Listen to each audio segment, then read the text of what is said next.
Hey there, fellow citizen of the internet. Welcome to the Moses Kabandana Podcast. Today I have with me Cindi Buckley or Buckley. I think it would be It's Buckley. Buckley. Okay. And we're gonna be talking about what is it? Love versus fear? Forgiveness versus fear? Love? No, well, take it away. Take it away. Let us all in on this. Hi, I'm Cindi Buckley. I've written three books. Two of them are based on love versus fear because fear is so pervasive in our lives. We aren't aware of it. And through talking with Moses, we're all going to learn something new, whether that be forgiveness or a new way of thinking. We're all going to have a lot of fun today. Okay. Let's dive right into the deep end of this.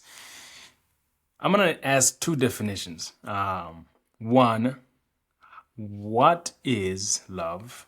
I guess that's been an age-old question. And more specifically, how does love relate to fear? So if you can unpack how do you define love, and then we're gonna flow into the second half of that question. Okay. Love is kindness and compassion. It is Okay. integrity, honesty. Love itself doesn't have a lot of definitions and words that define it. It's a feeling, it's a way of living, a way of being. And I need to stick this in. Fear, on the other hand, is simply everything else. Literally everything else. Every single name that you can come up with that isn't kindness or compassion. Judgment, individuality, competition. These are the different things that are fear. Now, the second part of that question was, remind me? How does love relate to fear? There, Like what is that relationship there? there is no relationship. It is simply 180 degrees opposite.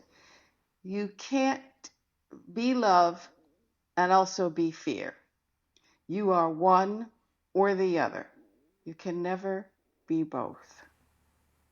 You Can you can be have, love and be afraid? huh?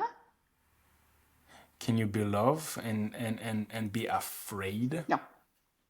If you're in love, not meaning in love with another person, but in the element of Yeah. love, you aren't afraid. You have nothing to fear. It's a complete knowing, understanding that no matter what happens, everything is okay. Is that possible to have that complete It knowing? is. Like insofar as we're in this body in this metaphysical space, is it possible to have a complete knowing of or a complete experience of love? It is. It's just not very often. It's something that can take ages to learn to get to. And I do mean ages. Um, Because there's a part of me that feels that our capacity for for goodness, if I'm gonna substitute love for goodness, is insofar as we are human, our capacity to experience the utmost like love is that capacity is smaller than our capacity to endure negativity, fear, and all of that because of the way that the world is, because of the experience of life itself. So there's a part of my brain that's like it is impossible to be in the state of love, in complete state of love, while at the same time you're occupying this metaphysical space that we call Earth. Does that make any sense? Am I mumbling? you're not mumbling, you're making perfect sense, and everything you say is true. Okay. Now, I'm going to give you an example. Yeah. To completely embody love is a rare experience while you're in human form. It is possible for it to happen. And I'm going to give you an example. Um, Let me think. Um, Would that be what we often call as like an unconditional Unconditional love, like love, yes, experiencing that? yes. Yeah. Um, Mm. One sec. I was driving home one day. Um, I owned a truck, and I was driving home one day, and all of a sudden, I completely burst out in tears with the complete knowing that I loved everyone. It was an Hmm. amazing feeling. I mean, tears just kept pouring down my cheeks, knowing that Yeah. I loved everyone. That's a moment of embodiment of pure love. However, Hmm. that took me a lot of years before I got to that point. A lot of forgiveness, let's face it. But you can have Hmm. Hmm. moments where all of a sudden, I'll give you an example. You can look at someone and you don't see their body anymore. All you see is pure light. You just see the light Huh. around them, pure light. That's a moment. You could have a moment where all of a sudden you have a very calming feeling and you look and you feel like someone's walking next to you, but you don't really see anybody. But someone is walking next to you. They just happen to be an angel or one of your guides. You're starting to sense their love and you're getting that feeling and you get a knowing that you'll always be, someone will always be with you. You'll never be alone. These are different things that can help you understand what the feeling of love is. Or even just as you see somebody in pain or something and you just smile at them. And do you want to know what? That is an embodiment of Hmm. love because you've taken the effort to acknowledge them and to say, hi, I see you. Hmm. That a Yeah. smile goes a long way. Bring a cup of tea, go have a cup of tea with a friend. Bring a flower. I'm allergic to the smell of flowers, but bring a flower. And people Yeah. will, Yeah. just small little things are love. It doesn't have to be something big like you're going about and, having massive seminars to talk about it. Little tiny things Right. are the same thing. Mm. When you were talking about bursting into tears, my brain got stuck there, and more specifically, the complexity of tears, right? Because tears come when misery and tragedy come to visit us, but at the same time, tears come when the our soul is ecstatic, so to speak. So it just, yeah, using the same tears, I suppose, to express completely opposite things. My brain got stuck over there. So forgiveness. What it's a word that is thrown around quite a lot, Okay. right? And I suspect that there is a relatively giant distance between the conceptual understanding of forgiveness and the actual implementation of forgiveness. So, with that being said, what would you say are some of the biggest misconceptions that people have about forgiveness? Well, one of the things that people do with forgiveness is they go to someone and say, well, I forgive you for causing me pain. But in reality, they're saying it, but they don't mean it. They're saying it because Hmm. someone said, guess what? You got to forgive them. So they'll go, okay, I'll go forgive them. But they don't really mean it. They hold on to the anger. They don't let it go. That's Yeah. probably the biggest thing. And then the other big thing about it is people forget to forgive themselves. Ha! I was just writing that. You I was gonna. gotta forgive yourself. Yeah. I mean, Yeah. everybody is thinking about themselves. That's just the way the world works. But there is nothing wrong with forgiving yourself, because you know what?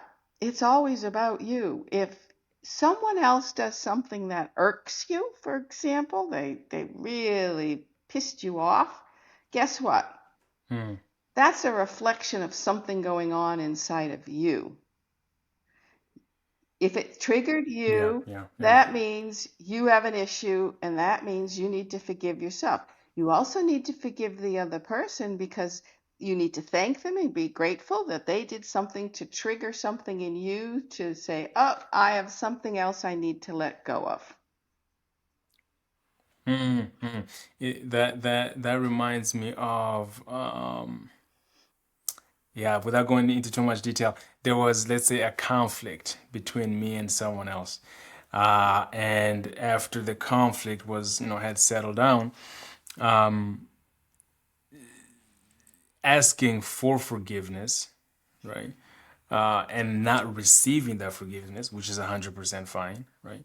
But then sitting there and thinking, okay, I'm completely letting go of this, right? I've taken the best step that I can take to, one, acquire forgiveness.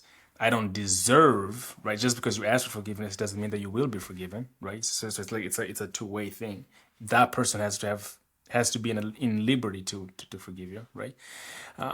But forgiveness also still has to take place on my end, right?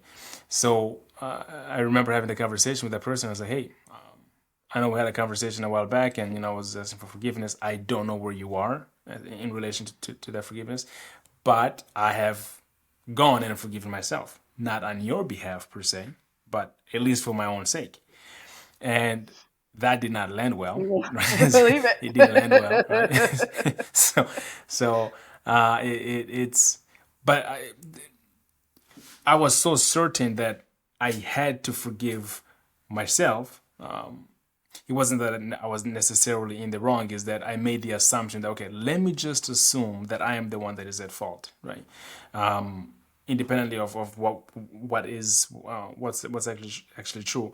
Let me see, like, to what degree do I play a role in this situation, and do I need to ask for forgiveness? So, but yeah, it didn't land well. It didn't land well. So that leads me to the question that I have written here, like, what does it take for someone to forgive themselves? Because we don't talk about that, right? It might even sound kind of dumb. Like, what do you mean you need to forgive yourself? So I feel like it takes another layer of introspection to even be able to ask that question. Like, do I need to forgive myself? So take it away. Like, what does it take for someone to forgive themselves? Well, first of all, you don't have to forgive in the, physical and verbal. You don't have to do that. You just have to do it silently to yourself. And as you do it silent to yourself, you need to forgive yourself and the other person at the same time. Hmm. Okay, you need to do both, Why? Why at because the same time?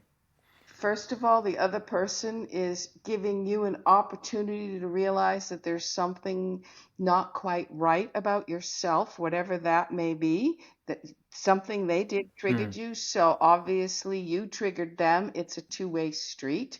You need to forgive Yep. them for showing you, and you for accepting the competition or whatever it is. You need to do both. Hmm. Then the Hmm. next step is you need to understand that you're both innocent. That's a pretty Okay. advanced step, by the way. You want to understand that you're both innocent, and that this is really just a learning lesson. And if you can accept that you're both innocent, you can forgive honestly and fairly, easier, to the point where if someone else does the same thing to you again, because chances are that's what's going to happen, a pattern keeps repeating until you forgive it. And then at the point where someone would trigger you and it no longer bothers you, then the forgiveness is complete for that particular lesson. Hmm. Hmm. Um. Okay. I'm gonna move on to a different topic, but just one other question here. Um, how true is the statement or the understanding that like forgiveness might have to happen multiple times, right? Yeah, it's For possible. yourself and for the other person. It's not a one time thing. Like I forgive you, I forgive myself, and so I shouldn't have any like feelings of an animosity or X, Y, and Z towards that person after I've verbally or silently forgiven them. I feel like, well, like validate this statement or not. Like it might be a continuous thing, right? Like you might forgive someone and then you find yourself like you're still having those feelings of anger or animosity towards them, and that might make someone feel like, oh man, maybe I did not forgive them, but you have. It's just it can take time. Like what do you think of that? That's absolutely true. As I like to say, my husband gives me endless forgiveness opportunities. And let me tell you, it's always the same thing over and over and over. And we've been married 32 years. So it continues. Okay. That makes sense. So slightly different question here. It has nothing to do with what we've been talking, but where physically do you hold your anger? Just out of curiosity. It varies on each person. It's completely different. Some people, we have chakras, major energy fields of a body, and some people stuff it in the heart chakra. Some people stuff it in the solar plexus. Some people stuff it in their shoulders or their hips. Everybody always stuffs things in their chakras, but if you're having pain in a part area of your body, you've stuffed some stuff there. It just varies on each person. But yeah, if you're having a lot of pain, generally speaking, that's fear related. Hopefully, you can forgive yourself for having the pain. That's what you need to do, and hopefully, you'll have a support network. You definitely have a support network through all the angels and your guides. You do have to ask for help. Without asking, they cannot help you. And you'd be surprised how much quicker you can get through whatever physical ailment you're having. And the physical display of the ailment may or may not change. It's your thought processes about it that change. Do you have any early like what were did you have like a major fear when you were a youngling? Um, I I used Like to fear of have owls or fear of dreams of darkness? always going backwards in a car. So my fear was always, I'm not moving forward, I'm going backwards, and why aren't I going forward? I would say that was probably my biggest fear. Really? I know it's strange. Most people have this. Huh. I'm naked in front of a group of people. Never had an issue like that. I wasn't fond of speaking in groups of people, but I could do it. But really, it was always this feeling of going backwards instead of going forwards. Yeah, I know. It's a strange one. Did you ever have like a sleep paralysis type thing where like you're sleeping on your back and then you feel like you're falling deeper into the bed? No, Huh. Okay. Okay. just going Interesting. Interesting. backwards.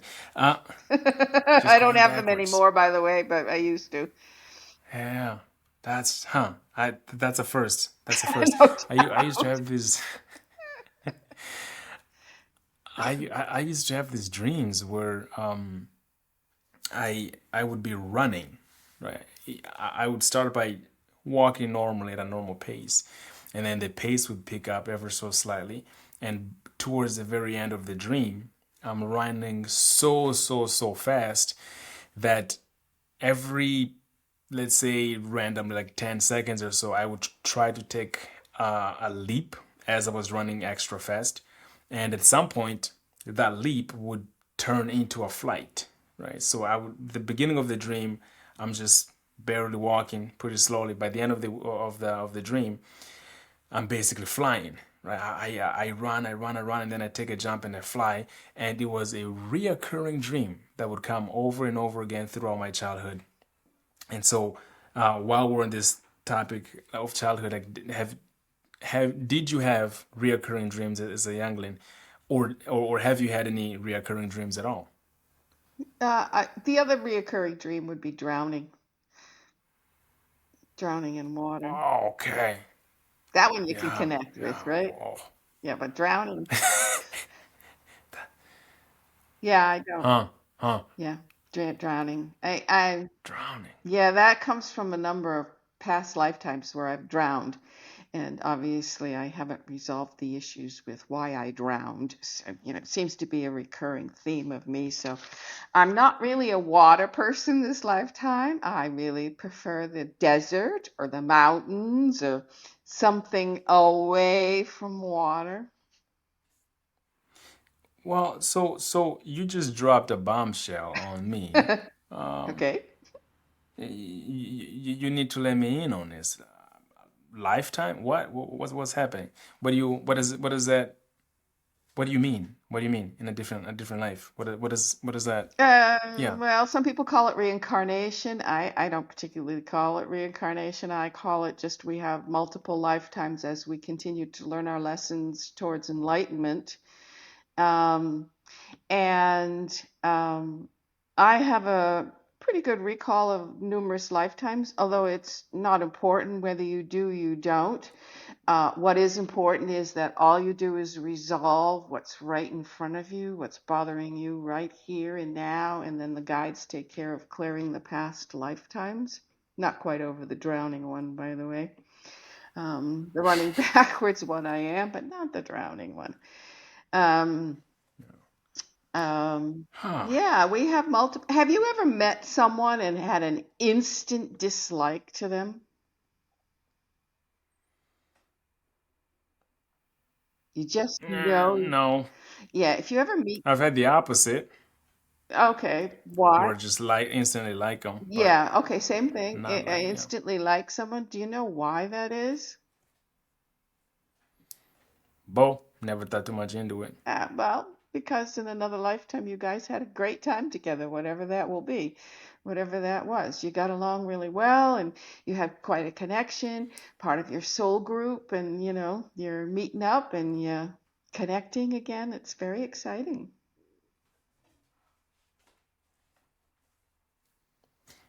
Okay, I still gotta. Okay, you mentioned you've had multiple recalls, right?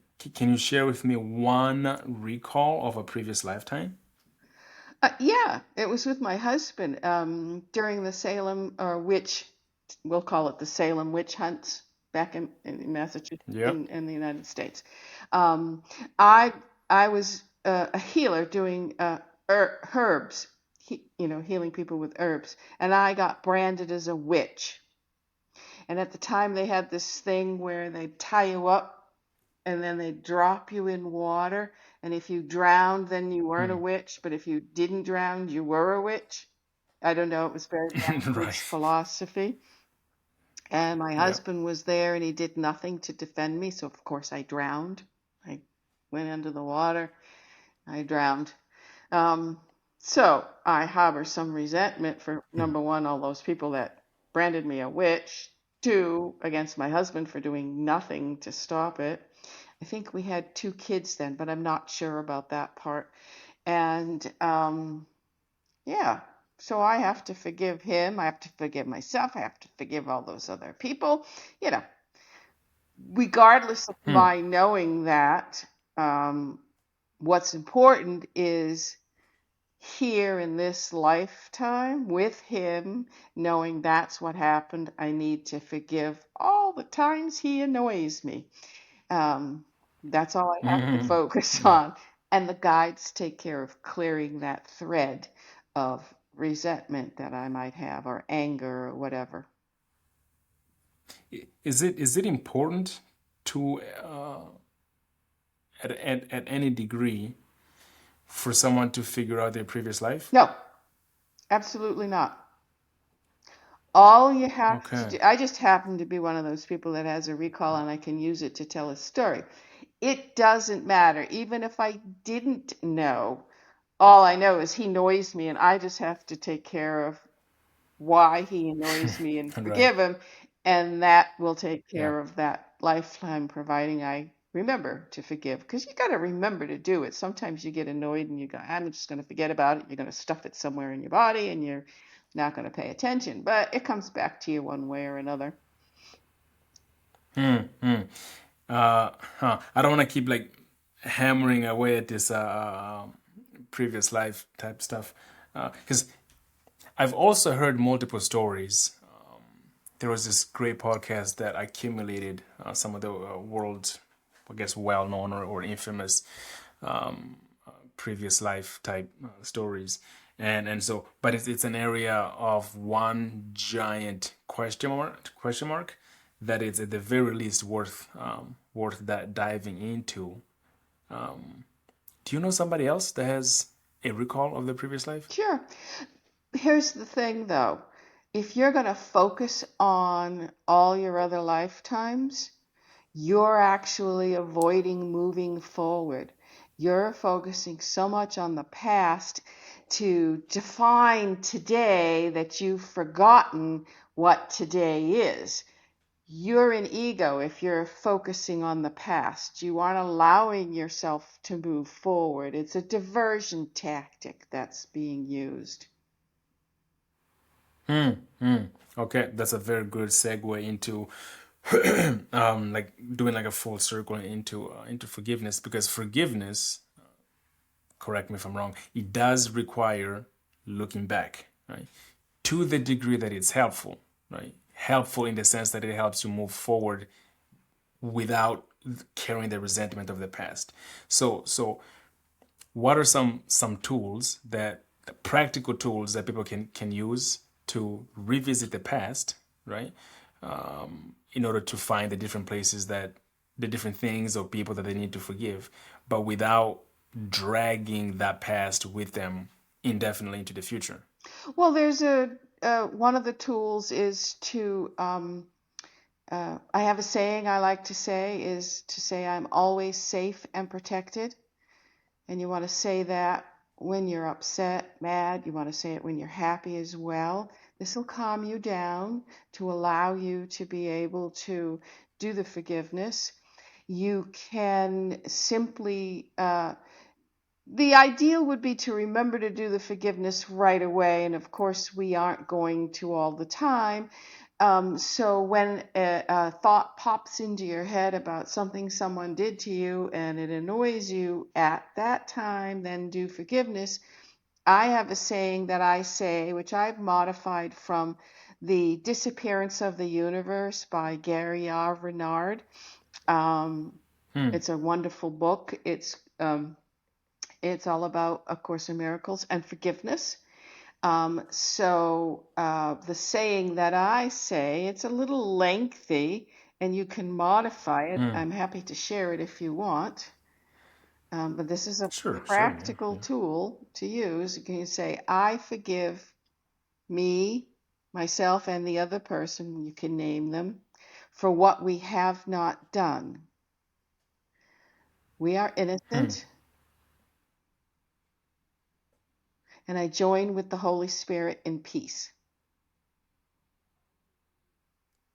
And I use the Holy Spirit We not are in a innocent. religious sense, but as because that's what A Course in Miracles does. I use it in the term to represent a group of high level, high frequency beings that are here to help us. You are one of the many that I've heard using the word frequency in relation to other dimensions or non-tangible things. Uh, I'm gonna need to dive into that at some point. Okay. Biggest advice that people give often and or receive, but that are complete trash. Do you have any? I do. I have one that's really important. When someone's talking, Let's hear it.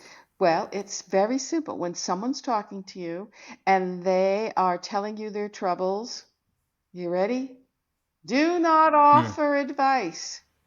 Just listen. It is so, and I'm still guilty of it. It is so easy to say, but if you do this and if you do that, you know what? They don't want to hear that. They just want to vent. They just want to be able to say their troubles. They'll feel better afterwards, and you can feel good for being there. Now, if they ask for your advice, that's different. Then you're welcome to give it. But otherwise, do not give it. Just listen. Because the minute you start offering advice and they haven't been asked, guess what? You've turned it around and made it about yourself, not them. And you're there to listen and help them. Yeah, so that's I literally wrote the word listen there right before you start speaking, and what I was going to go with that is you kind of touched on it already, but it's the distance between our understanding of what it means to just listen versus like the actual implementation of listening, because even within listening, at least for me, I find myself more often than not listening so that I can respond, right? Not listening for the sake of listening. And so one of the things that I've terribly implemented, but still, try to more regularly is like the way that I stop myself from listening to respond is I have to assume that at some point when they're done talking, I'm going to repeat what they said until they agree that what I said about what they said is accurate, right? And when I think of it in those terms, then it's like, okay, I have to truly listen and pay attention. Otherwise, as they're talking, I'm formulating a million arguments against or for the points that they're making. And when they're done talking, then I lay down all these thoughts that I've been accumulating. So, but if I know that okay, when they're done talking, I'm gonna have to repeat what they said. Not only that, but they will have to agree with my interpretation of what they said. Then I kind of have to like shut down all these voices that are problem solving and trying to. It's just okay. So that's a tip that I would have, but it's very very difficult to do. It's very difficult to do. So when go ahead, go ahead. That's very typical of a guy. That's a How very so? typical of a guy because guys like to solve problems. They want to be the hero. It's very typical, guys. Women do it, but guys do it more so. We women can chat and chat and chat for hours on end, and my husband says, "What did you talk about?" Well, we talk about our feelings, we talk about this situation, we talk about that situation. Okay, and there's a whole lot of gossip, which is bad. Um, but that's what we do. Guys, they just want to get in, they want to give their solution, and they want to be done with it. They want to move on to the next thing. Women, not so much. That's a generalization, and maybe it's not fair, and it's not Right, true right. of everyone. Don't get me wrong, either male or female, but in general, that is, you know, the difference. True, true, and there is plenty of research to back up at the very least that women tend to be more verbose than men do, and you can see that even if you go like on Twitter or Facebook or Instagram and just look at the number of characters that women write versus the number of characters that men will write, you'll see plenty of differences there, and also that translates into conversations and everyday life. Okay, listening, it's a very difficult thing. So I'm gonna respect the hour here, and as we're coming to a close, are there good questions that I'm failing to ask here as we're getting close to ending? Oh, I think your questions have been wonderful. What I would like to suggest is for people to start learning to connect to their intuition. And as they learn to connect to their intuition, their higher guidance, you pick a term, I don't care, whichever you're comfortable with, you find that you're starting to have faith and understand that there are powers to be that are greater than you. And if you listen to them because they see the whole picture, we do not. We just see a teeny little piece of it, that your life will start to flow with more ease and grace. Yeah, you're still going to have challenges, but you're going to go through them a lot quicker and a lot, nicer. They won't feel so dramatic. Mm, mm. Yeah, I like to think that there's no shortage of misery to go around in life. And so one thing that you can do to minimize unnecessary suffering to yourself or to others, it's a very good thing to look into. So as a final note here, are there practical guidances that people can take to minimize often self-induced miseries? Just try and as soon as you realize that's happening, to forgive yourself and forgive the other person based on the little quick saying I gave you, 3 little lines. Um, and to start to understand that um, we're all struggling. We all have issues. We all have a path that we're following, and to show a little kindness and compassion because you don't know the whole story of what someone's going through. You really don't. Always be kind. Even if it irks you to be kind, give it a try. You might find the more you try it, the nicer it feels. Just a little kindness goes a long Yes, it ways. does. Cindi Buckley, thank you so much for coming to the Moses Kabandana podcast. If people are wanting to learn more, like where can they go? Oh, you can go to my website, Cindi, Cindi, please sure to spell it right, Buckley.com. And on there, there's a free meditation, guided meditation. It's about 5.5 minutes. It will help you to calm and feel calm. I do a monthly blog where I take some sort of saying and I explain it out, an inspirational saying to your everyday life. And you can also reach me on Facebook or on LinkedIn. Okay, Cindi Buckley, thank you so much. A happy Tuesday to you, and I hope to have you back on the podcast at some point. Thank you so much, Moses, for having me.